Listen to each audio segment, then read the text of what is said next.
Okay, so we're about to start with micro-infusion using the CRT technique or combined regenerative technique, first presented by Dr. Pablo Serena from Brazil.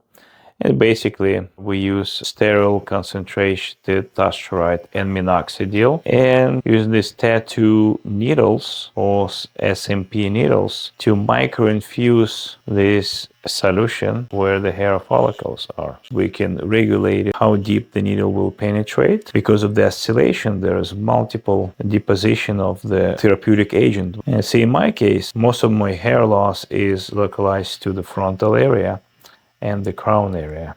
And it's important when we part the hair not to skip any areas, so everything is going to be micro-infused. So the entire procedure takes approximately 15 to 20 minutes, and we typically schedule it every 30 days, between 5 to 6 sessions overall. We can also add PRP, and we can add hyperbaric oxygen therapy. So to learn more about the combined regenerative technique using drug micro-infusion, please don't hesitate to contact us.